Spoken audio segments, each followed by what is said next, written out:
dan itu tidak sepatutnya diperlakukan seperti itu. Memutuskan tali silaturahmi, kita bisa tahu kan dari segi agama, dampaknya terhadap agama itu sendiri seperti apa. 100% sih anak aku tetap aku yang megang. Kan bapak bilang katanya kalau dia 100% akan menjamin anaknya kalau di tangan dia. Ya, dia bilang gitu. Terus aku nggak kasih karena anak aku tuh dari kecil aku yang biayain, dan keluarga aku ikut bantu juga. Aku nggak mau ngasih gitu aja.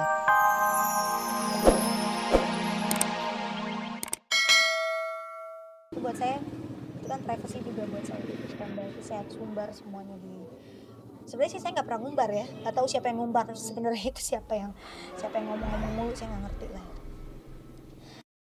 Jadi bulan-bulanan pemberitaan, Ayu Ting Ting justru kembali menggambarkan kisah masa lalu lewat sebuah lagu. Lantas inikah cara Ayu untuk mencurahkan kekecewaan atas karamnya mahligai rumah tangga yang hanya bertahan tidak sampai 1 bulan setelah ia dan Angie melangsungkan pernikahan?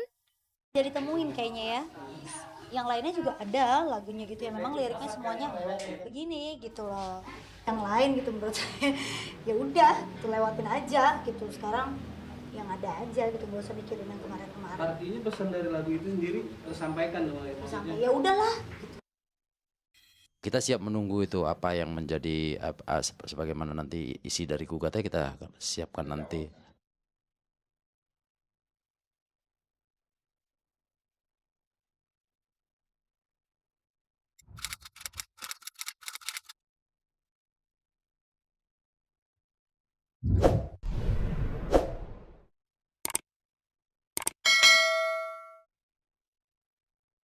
Masalah rumah tangga yang tak kalah peliknya juga dihadapi komedian Bopak Castello. Setelah pernikahannya dengan Putri Mayangsari terkuak, kini Bopak harus menghadapi sekelumit masalah yang tak berkesudahan. Gugatan cerai yang telah dilayangkan Bopak di Pengadilan Agama Jakarta Timur bukan satu-satunya perkara. Ada soal hak asuh anak yang kini juga diinginkan sang komedian. Permohonan yang kami daftarkan di Pengadilan Agama Jakarta Timur ini 2 hal. 1 adalah cerai, 2 hak asuh terhadap anak. Terhadap hak asuh anak ini, meskipun undang-undang menentukan bahwa anak 12 tahun ke bawah itu ikut ibunya, ya, tetapi tidak menutup kemungkinan bisa untuk mengikuti kepada ayah. Bapak kan tadi datang, Bapak datang udah menyelesaikan secara hukumnya, nanti semuanya nanti Bapak yang inilah, karena Bapak udah nyerahin sama Bapak kan.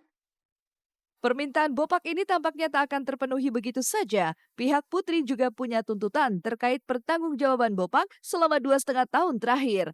Bopak disebut tak pernah memberi nafkah sebagai suami sekaligus ayah dari putra sematawayangnya. Akibat daripada tuntutan Putri, pertanggungjawaban atas kelalaiannya selama 2,5 tahun terhadap Putri selaku istri dan juga kepada anaknya.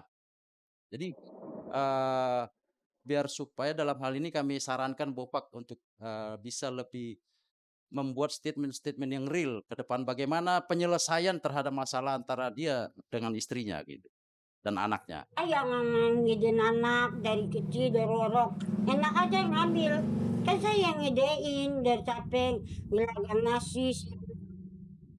Persoalan rumah tangga pasangan ini mencuatkan sejumlah teka-teki. Bopak yang disebut Putri tak pernah menemui juga memberi nafkah sebagai seorang suami, kini justru meminta hak asuh anak jatuh di tangannya. Tapi bukankah sang anak masih berusia di bawah 12 tahun yang harus diasuh oleh sang ibu jika mereka bercerai nanti? Apa yang akan dilakukan pihak Putri untuk mempertahankan hal ini? Di beberapa statement kan mengatakan bahwa kalau anak itu diserahkan kepada Bopak, dia akan bertanggung jawab sepenuhnya. Itu kan katanya si Bopak. Kalau kata undang-undang, bahwa anak itu harus tetap dalam pengasuhan ibunya. Bopak bertanggung jawab sebagai bapaknya, memenuhi untuk memenuhi kebutuhannya sampai ke masa depannya. Itu yang sebenarnya yang mengerti hukum. Bukan seperti statementnya itu kalau diserahkan kepada dia, baru dia bertanggung jawab. Itu namanya merampas hak orang. Hak pengasuhan anak ini nanti dikabulkan, jatuh ke tangan Bopak, maka Bopak tetap akan mengizinkan ibunya setiap saat, setiap waktu kapanpun untuk bertemu dan menengok anak tersebut. Demikian juga apabila sebaliknya, ternyata pengadilan menentukan bahwa hak pengasuhan ada pada ibunya, maka Bopak minta agar dibukakan akses seluas-luasnya. Tidak hanya soal keinginan Bopak untuk mendapat hak asuh anak, misteri lainnya terungkap saat Bopak menyebut bahwa dirinya selalu dihalang-halangi saat ingin menemui sang buah hati. Padahal Putri memiliki pendapat tersendiri soal hal ini. Ia menyebut bahwa Bopak tak pernah satu kali pun mendatangi mereka sejak Putri memilih tinggal bersama orang tuanya sejak 2,5 tahun lalu. Lalu ada apa dengan Bopak dan Putri? Mengapa kini saling tuduh dan lempar kesalahan mewarnai proses perceraian mereka? Bang, tapi dari Bang Bopak ada keinginan untuk melihat anak Bang ke rumah, Bang? Gua pengen banget, tapi kan dihalang-halangin. Iya, aku datang ke rumah jenguk anaknya juga nggak pernah. Saya nggak dinafkahkan, nggak apa-apa deh. Asal ingat anaknya lah. Saya nggak menuntut apa-apa. Anak memang tak sepatutnya menjadi perdebatan saat perpisahan kedua orang tua tak terhindarkan lagi. Apapun itu, anak selalu menjadi korban dalam perceraian ibu dan bapaknya. Lantas, apa kata psikolog melihat permasalahan rumah tangga yang kerap mengkaitkan anak dalam persoalan mereka? Tidak disarankan apabila seorang ayah dipisahkan dengan anaknya karena memang tidak ada yang namanya ada mantan istri tapi nggak ada mantan anak. Dan itu adalah memutuskan tali silaturahmi. Itu kalau dari segi psikologis bermasalah nanti kelak anaknya. Karena dia akan mencari figur ayahnya. Dia tahu dan sebaiknya sebagai orang tua itu tidak boleh meminta anak memilih ibu atau ayah. Karena mereka punya hak untuk memiliki keduanya.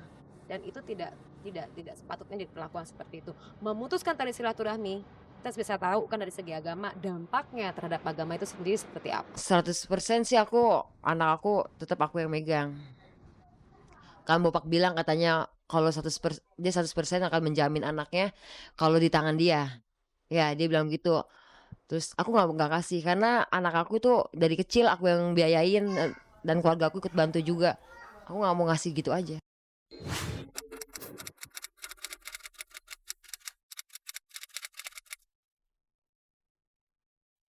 Kisruh di dalam keluarga Anissa Bahar kembali memuncak. Secara mengejutkan, adik Anissa, Dewinta Bahar, melepas embel-embel Bahar di belakang namanya yang notabene adalah nama almarhum ayahnya.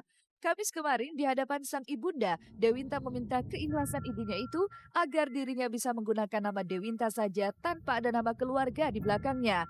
Dengan berurai air mata, Dewinta membasuh kaki sang ibunda agar ia mendapat restu atas keputusan ini. Lantas ada apa dengan Dewinta? Mengapa ia tiba-tiba saja membuat keputusan mengejutkan seperti ini?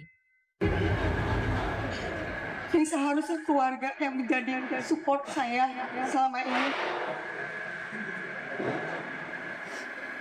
Mereka urusan masing-masing. Saya mau mencium kaki mama saya, mungkin saya banyak dosa. Mungkin saya banyak hilap. Sampai mungkin kalau dibilang sirik, mungkin saya sirik ya. Sama kakak-kakak saya. Kenapa dia nggak pernah peduli sama saya? Dewi mohon. Mama ikhlas.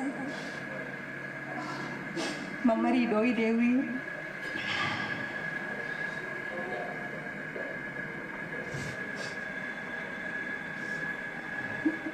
Dewi mohon maaf.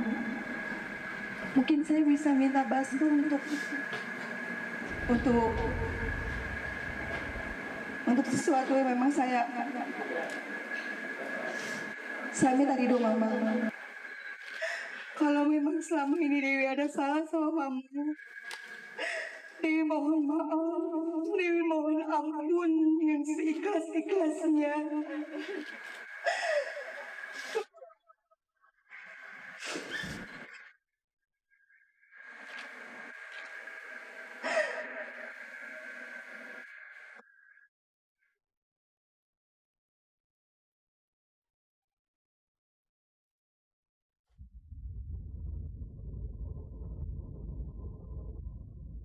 Rasa tak percaya Anissa Bahar saat sang adik memutuskan untuk tidak lagi menggunakan nama keluarga seketika mencuatkan tanda tanya besar.